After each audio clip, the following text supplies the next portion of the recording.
पहले बैठे देखिए 11 बजे क्लास। स्टूडेंट को म्यूट करना पड़ेगा।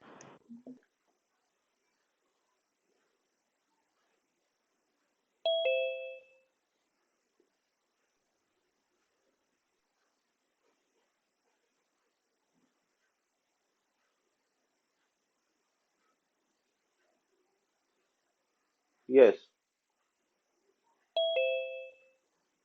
you see the question. Uh,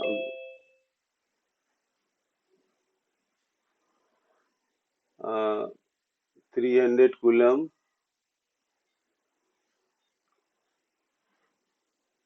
300 coulomb. You have only Piyush ने जो आंसर बताया है 300 coulomb बताया है।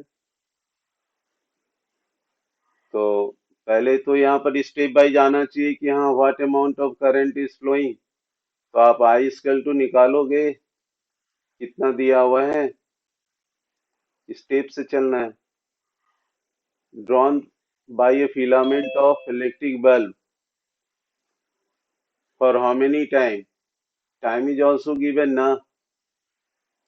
टाइम का वैल्यू कितना दिया हुआ है, 10 minute.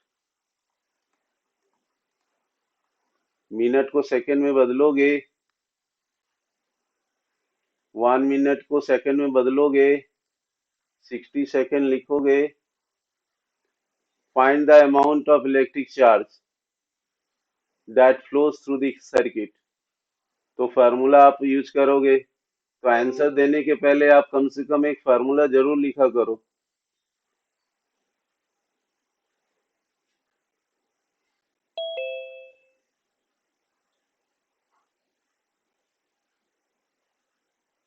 Q is equal to I into T. Write the value of the Q, I, and time 10 into 60. You get the result 300 coulomb. Good. So Pius has given the right answer, but you have to give the step also.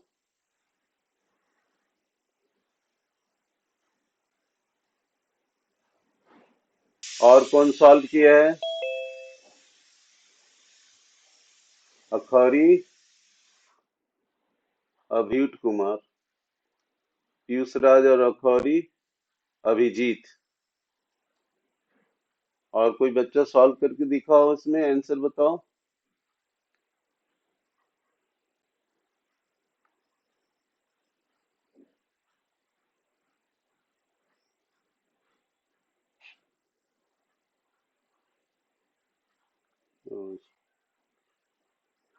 देखो, what does an electric circuit means, ये already पढ़ाई हो चुका है। Electric circuit का क्या मतलब है? A close path through which current can easily pass, which includes components like battery, switch and bulb. ठीक है? A continuous closed path through which current can easily pass consists of different components: resistor, battery, one-way key, voltmeter, ammeter, etc. How to define the unit of current? कैसे define के लिए बोले थे आपको? How to define the unit of current? Yes, anybody?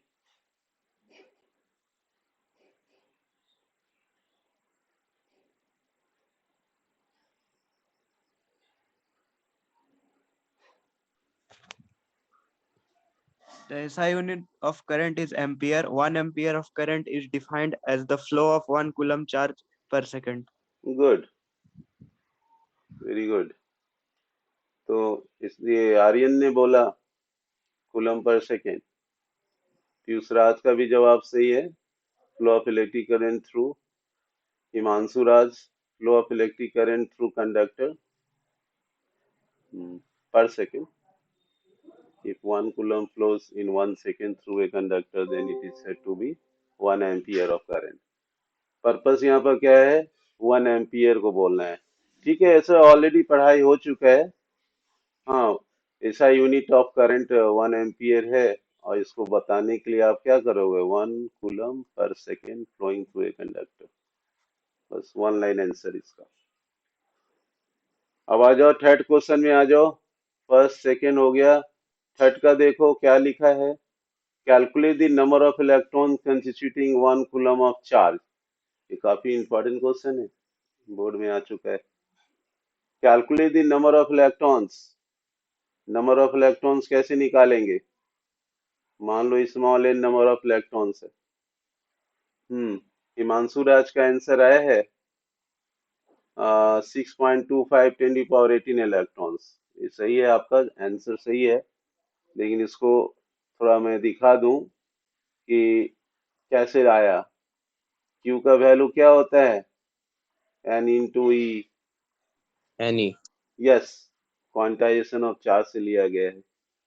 और जब आप N लिखने के लिए चलोगे तो क्या करोगे, Q डिवाइडेड बाई क्वेश्चन के में कितना कूलम ऑफ चार्ज दिया हुआ है, Q का वैल्यू कितना दिया हुआ है, 1 कूलम।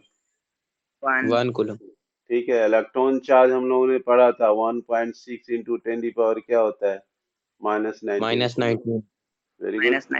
तो 1 कूलम डिवाइडेड बाय 1.6 इंटू 10 की power -19 coulomb. Coulomb coulomb cancel out हो जाएगा, और 1 डिवाइडेड बाय 1.6 है, तो मैं इसको क्या करूंगा, 10/16 बना लूंगा। ठीक है, और ऊपर जाके मैं इसको 18 बना लूंगा, माइनस को प्लस करके एक जीरो यहाँ दे दूंगा। फिर 100 को 16 से डिवाइड करोगे तो जो हिमांशु ने जो आंसर दिया है वही आंसर आ जाएगा, 6.25 इंटू 10⁻18 इलेक्ट्रॉन्स। वेरी गुड, तो हिमांशु ने बनाया। और भी कोई बच्चे चाहें तो टाइप करके बता सकते हैं। तो आपका ये इनबॉक्स क्वेश्चन जो भी था इंटेक्स, ये सारे तीनों छोटे छोटे क्वेश्चंस हैं, लेकिन इंपॉर्टेंट क्वेश्चंस हैं। और आगे हम लोग बढ़ते हैं। यहाँ देखिए एक और क्वेश्चन आया। हाँ, ये how much work is done in moving A charge of 2 coulomb across 2 points having a potential difference of 12 volt. देखिए ये सब आपके अंडरस्टैंडिंग वाले क्वेश्चंस हैं। आप कहीं पर 2 पॉइंट डिसाइड कर लें, हाँ, एक ए और एक बी। ठीक है, और एक का जवाब आया है, 2 का जवाब आया है। सान्या कुमारी ने दिया है 10F से 24 जूल, और हिमांशु राज भी दिया है। तो सान्या कुमारी का है, पहले यहाँ चेक कर लो। ठीक है, एक पॉइंट से दूसरे पॉइंट पे चार्ज को लाना है। How much work is done, तो आपको W पूछ रहा है, from one point two other point.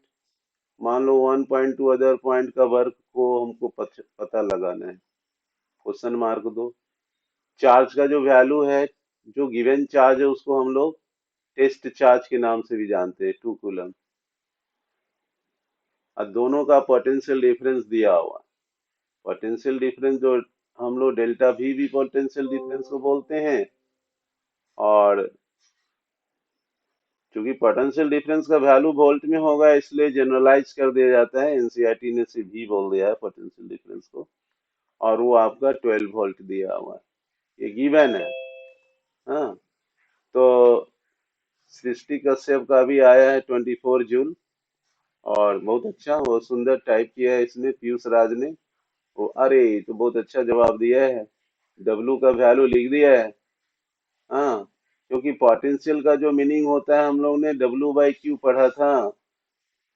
तो वर्क जो आएगा वो चार्ज टाइम्स पोटेंशियल डिफरेंस आ जाएगा, और चार्ज आपका 2 कूलम है और पोटेंशियल तो 12 है, तो 24 जूल ऑफ द वर्क मिल जाएगा। So very nice. Aryan Aryan ने भी जवाब दिया है, V = W/Q, बहुत सुंदर। छोटा क्वेश्चन है लेकिन बहुत अच्छा है, ये एक अच्छा तरीका हमको लग रहा है। You are solving the question and sending to me through the chatting, बहुत अच्छा है। और इसके बाद देखिए,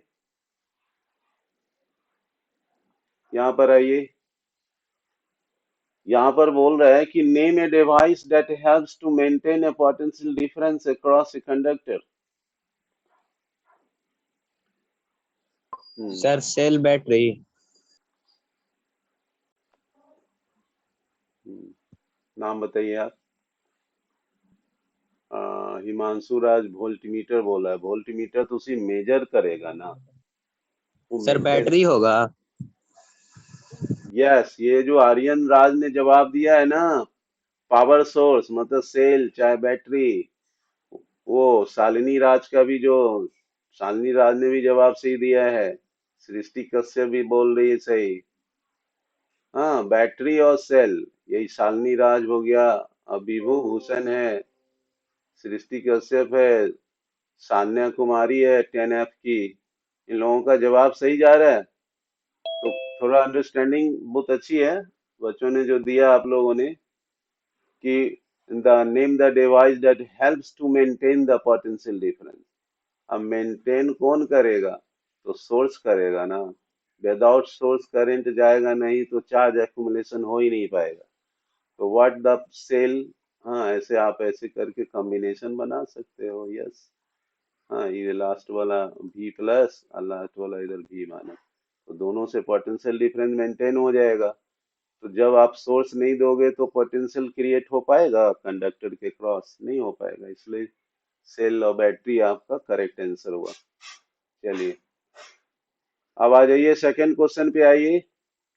what is meant by saying that the potential difference between two point is 1 volt? देखो ये तो एक नंबर का क्वेश्चन है। What is meant by saying that the potential difference between 2 points is 1 volt? So when 1 joule of work is done to move 1 coulomb of charge from one point to other point, Aryan Singh, बहुत सुंदर, सृष्टि Kashyap, a potential is said to be at 1 volt, means 1 joule of work is done in moving 1 unit coulomb of positive charge from infinity to the point. तो ये ध्यान में रखना है कि जब पोटेंशियल डिफरेंस बोलेगा तो आपका जवाब में बिटवीन दी 2 पॉइंट्स होना चाहिए।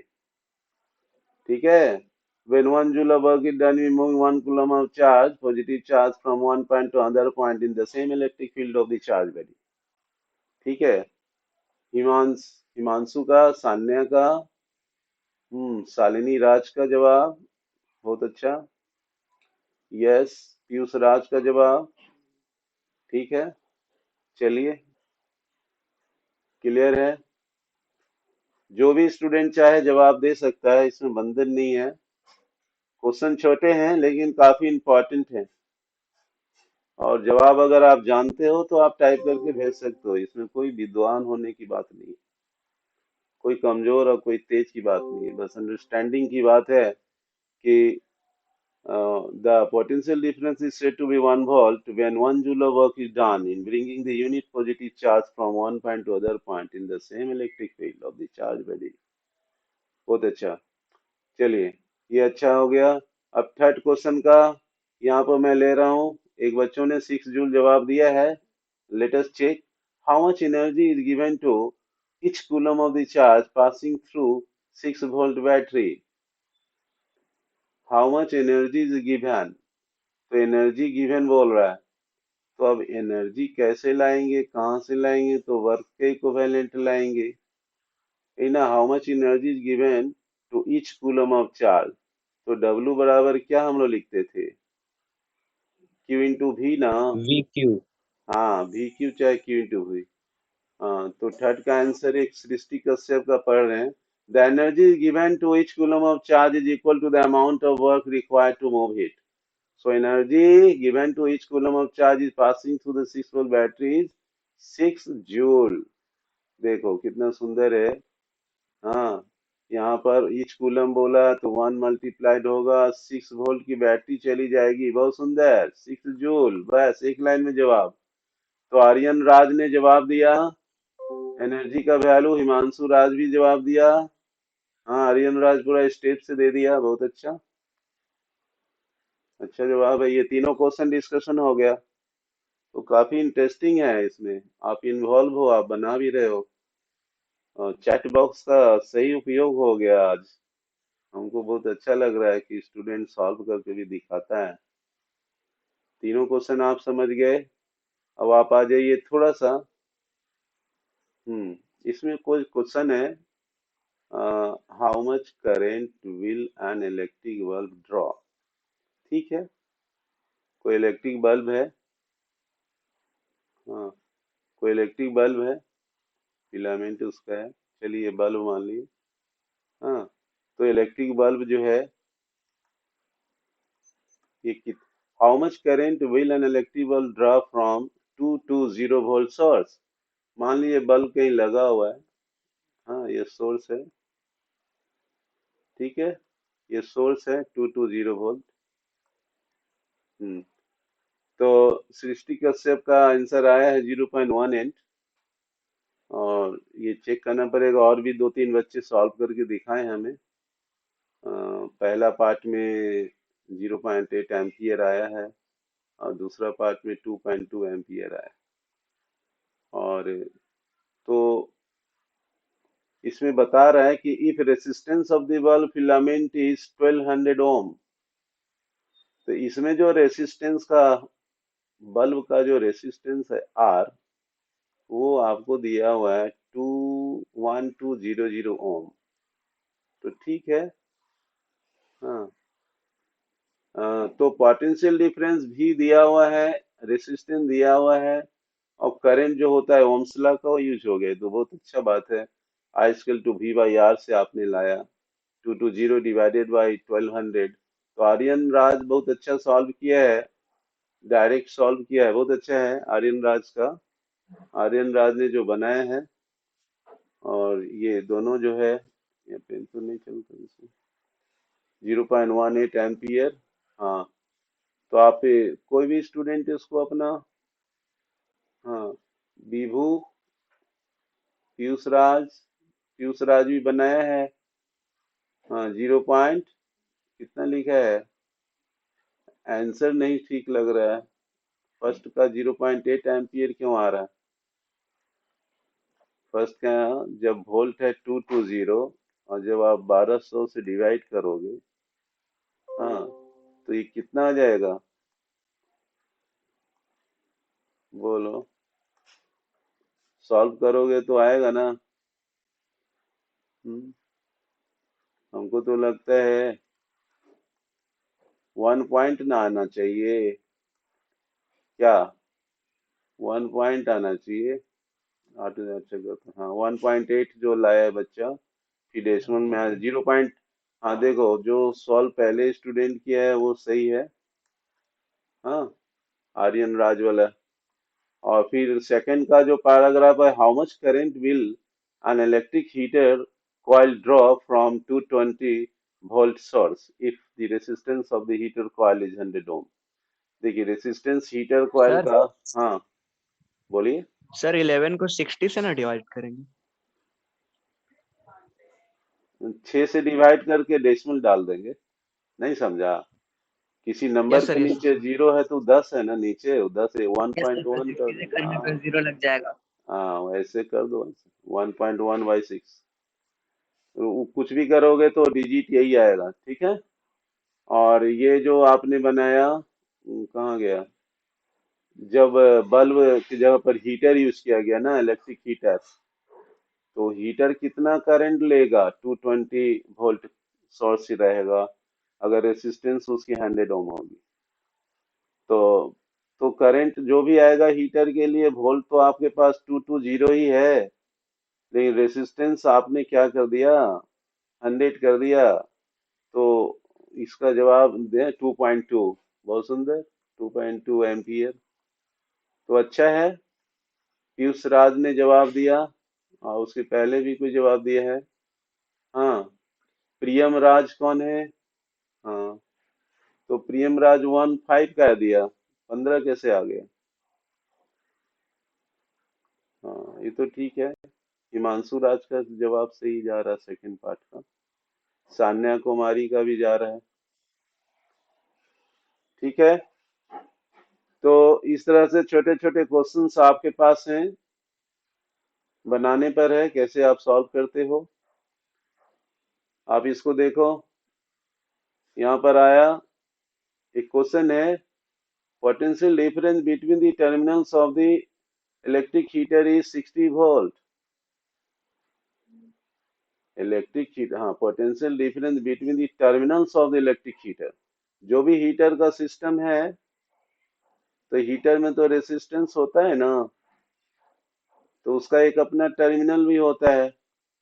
वो टर्मिनल को सोर्स से जोड़ेगा, potential difference between the terminal. तो मान लिया हमने इन दोनों का पोटेंशियल डिफरेंस रीड किया, और वो वैल्यू हमने 60 वोल्ट लिखा। चलिए, इनका पोटेंशियल डिफरेंस दोनों टर्मिनल का ले लिए।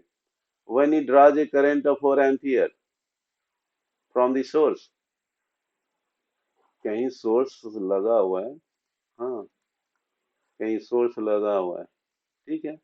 और source, what is the current when the heater is on, potential difference increases by 120 volt. तो पहले तो व्हेन करंट इज 4 एम्पियर, देखो हीटर जो करंट ड्रॉ कर रहा है वो कितना कर रहा है, 4 एम्पियर कर रहा है। तो देखिए, सृष्टि कश्यप ने स्टेप दिया है कि आई करंट 4 एम्पियर है, गुड, और भी आपका आया हुआ है 60, ये भी गुड है। तो ओम्स लॉ आपने लगा दिया, आर का वैल्यू निकाल लिया, वी बटा आई, बहुत सुंदर। तो आपने जब 60 वोल्ट को 4 से डिवाइड करेंगे तो 15 आ जाएगा ना, ओम, बहुत सुंदर। अब पोटेंशियल डिफरेंस इंक्रीज किया गया कितना, what current will the heater draw if the potential difference is increase to 120। तो आर्यन राज ने जो सॉल्व किया है, हाँ, आर्यन राज ने जो सॉल्व किया है, तो जब नया जो पोटेंशियल आया वो 120 वोल्ट पर आया, जबकि सोर्स का वोल्ट, हाँ, उसका पोटेंशियल डिफरेंस बढ़ा दिया गया। अब करंट पूछ रहा है, तो करंट कितना लाएगा, हाँ, तो यहाँ पर भी का जो वैल्यू है, हाँ, करंट नंबर 2 या डैश बोल दो, जो भी करंट है, ठीक है, जो इसका पोटेंशियल है और जो इसका रेसिस्टेंस है, वही ना होगा। तो रेसिस्टेंस इसका कितना था, हीटर तो वही है ना, तो रेसिस्टेंस तो उतना ही रहेगा, 120 वोल्ट को 15 से डिवाइड कर दो, बहुत सुंदर, 8 एम्पियर। हम्म,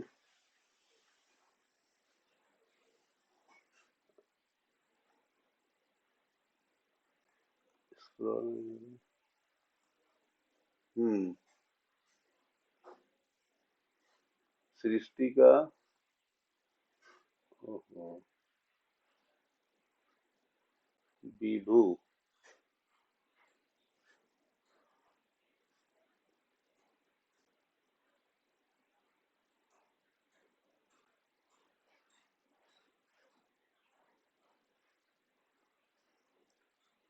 आर्यन राज का है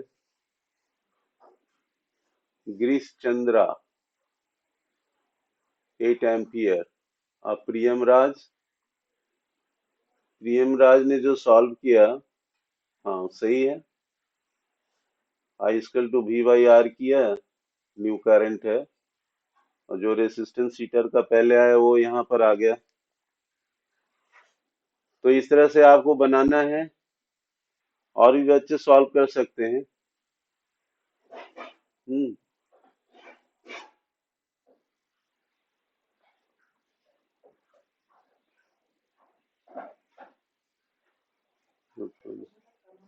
यही ना, एक और न्यू क्वेश्चन है यहाँ पे, रेसिस्टेंस ऑफ मेटल वायर, देखो ये भी काफी फेमस क्वेश्चन है। Resistance of a metal wire of length 1 metre. हाँ, तुम लोग ट्राई करो, क्वेश्चन रीड कर रहे हो, और यहाँ पर एक वायर ले लो, थोड़ा वायर को मैं स्टडी पर्पज से मोटा करके दिखा रहा हूँ, हाँ, ऐसे, यस, और ये इसका क्रॉस सेक्शनल एरिया को मैंने ए ले लिया और इसकी लेंथ के बारे में मैंने स्मॉल एल ले लिया। पहले स्टडी पर्पज से इसका सिचुएशन दे दो, इसकी रेसिस्टेंस को आर बोलो, ये जिस टेम्परेचर पर है उसको टी बोल दो, यहाँ 20 डिग्री सेल्सियस पे क्वेश्चन दिया हुआ है, लेंथ है 1 मीटर, ठीक है, रेसिस्टेंस 26 ओम दिया हुआ है, ठीक है। अब आप ट्राई करो आप लोग, if the diameter of the wire is given, अब देखते जाओ इसका वायर का जो डायमीटर है, मैंने इसको, हाँ थोड़ा कम समय है, आप जल्दी से स्पीड में सॉल्व करके हमको बता दो। हाँ, मैंने डायमीटर को डी बोला, कैपिटल डी, तो डायमीटर जो वायर का है वो 0.3 मिलीमीटर है। आप पहले इसको मीटर में बदल के स्टैंडर्ड फॉर्म में कर लो। यस, मीटर में आ गया diameter. What will be the resistivity of the metal at that temperature. अब देखिए क्वेश्चन काफी रिमार्केबल है, जिस मटेरियल का ये बना हुआ है वायर, हाँ वायर का जो मटेरियल है उसको रो बोल रहे हैं हम लोग, और रो का नाम है रेसिस्टिविटी, तो यही पूछ रहा है। फिर ये बोल भी रहा है कि you see the table 12.2 of the NCERT and predict the material of the wire. So before predicting the material of the wire, we should solve what is the value of the resistivity. तो how resistance depend on, हम लोगों ने पढ़ा था, R की value in पर निर्भर करती थी, rho times L upon A, ये बात मैंने पहले चर्चा में किया था, the factor on which the resistance depend. तो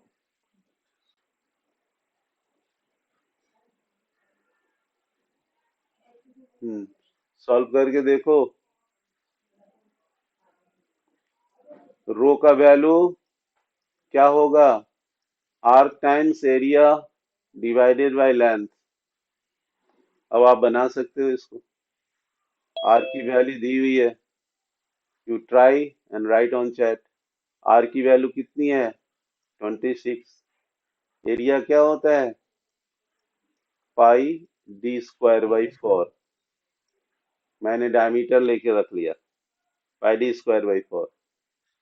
हाँ, तो सृष्टि कश्यप का आर वैल्यू, ठीक है, आर ऑफ दी वायर, ठीक है, डायमीटर है लेना, ठीक है, 10⁻³ लिखना है, 0.3 है ना तो 4 होगा ना, 3 इंटू 10⁻⁻4 होगा।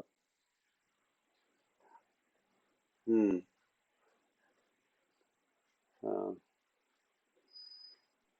उसमें वैल्यू जो है ना, ये लिखना है, पाई डी स्क्वायर बाई 4 होगा। अब देखो लेंथ को यहाँ रखो, L 1 मीटर, मल्टीप्लाई कर दो, और पाई का वैल्यू क्या रखोगे, व्हाट इज द मीनिंग, देखो अभी सॉल्व करने से पहले ये वैल्यू होना चाहिए, 3.14 है, डायमीटर का वैल्यू क्या है, 0.3 इंटू 10⁻³ और ये होल स्क्वायर है, तो रिपीट कर दो, यहाँ सॉल्व करना है, डिवाइड करो, 1 इंटू 4 क्या होगा, 4। तो इसको राउंडिंग करने से, सॉल्व करने से, मल्टीप्लाई करने से अप्रोक्सीमेटली 1.84 इंटू 10⁻⁻6 आएगा, ठीक है। और तरीका जैसे मैंने दिखाया है वैसे करोगे बच्चों। देखिए आर्यन का आया है, हाँ आर्यन चला है, ठीक है, 1 मीटर है, ठीक है, रो इस टाइम्स L बाई, ठीक है, इसका एरिया का पर्पस 1.84 इंटू 10⁻⁻6 ओम मीटर होता है। ओम मीटर को आंसर में यूनिट आप गलत ना लिखें, ठीक है आर्यन, यहाँ यूनिट में ओम नहीं लिखना है, ओम मीटर लिखना है। तो ये ध्यान में रखना है। हाँ, पावर जो -6 आपने लिया है ना, ओम मीटर में जवाब देना है। सान्या कुमारी का जो आंसर है, हाँ, आंसर के साथ ओम मीटर लिखना है। हाँ, अब ठीक है, ओम मीटर में जवाब सही है। तो ये एक तरीका है सॉल्व करने का। मैंने एक हिंट्स दिया कैसे बनाना है, ठीक है। जितना सिंप्लीफाइड करोगे, अभी मल्टीप्लिकेशन आप कर सकते हो, उसको मेरे को करने का, हाँ, आप बहुत है। और स्मॉल करना चाह रहे हो तो 4 को छोटा कर दो, 2 2 जा 4 हो जाएगा, और 13 2 जा 26 कट जाएगा। अब 2 को और छोटा करना है तो कर सकते हो, देन यू मल्टीप्लाई डायरेक्टली, 5 से ऊपर नीचे मल्टीप्लाई कर दो, 6.5 आ जाएगा। Metal is manganese. This is decided with the help of the table given in the NCERT book. Because the value of the resistivity of the material given is near to the 1.84, and it is given in the NCERT book, table 12.2 for manganese.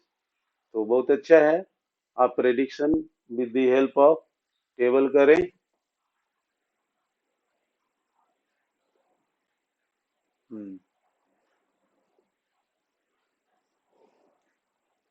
अब आ जाओ next question में। Next question का care करोगे, समय हम लोग के पास कम है। To understand the question, first a wire of given material, पहले फिर वायर का नाम ले रहा है, तो आप एक वायर ड्रॉ कर लो कॉपी पे। हाँ, ठीक है। अब वायर का जो यहाँ पे लेंथ है वो एल है, ठीक है। क्रॉस सेक्शन एरिया को कैपिटल ए बताओ। तो according to question length is L, cross section area is A, and it has resistance of 4 ohm. इसकी रेसिस्टेंस 4 ओम है। ये हो गया सिचुएशन 1, ये फर्स्ट केस में सृष्टि कश्यप ने सॉल्व किया है और उसका आंसर 1 ओम आया है। और सेकेंड वायर की आर 1 ओम आया, उसमें भी 1 आना, ठीक है।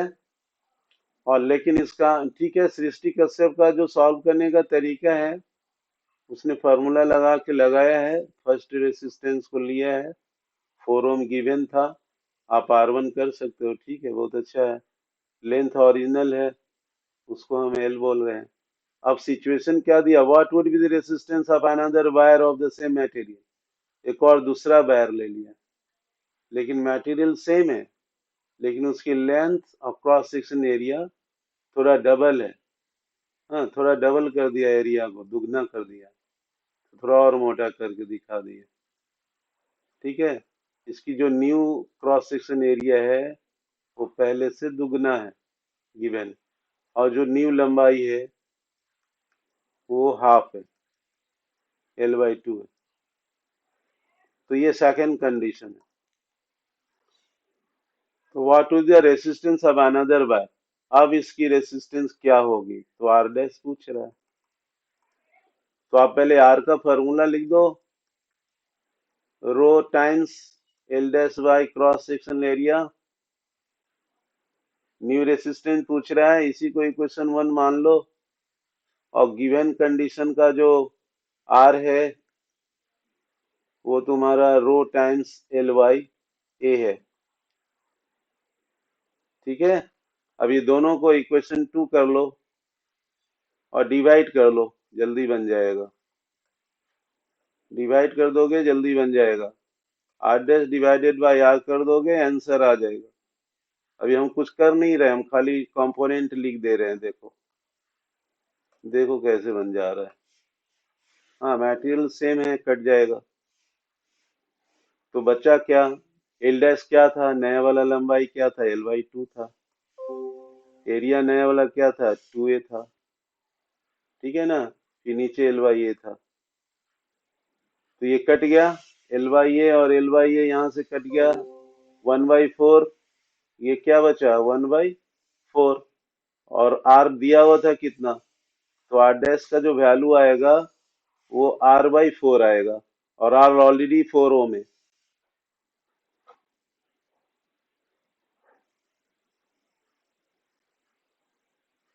है ना. So it gives 1 ohm. So R dash gives 1 ohm.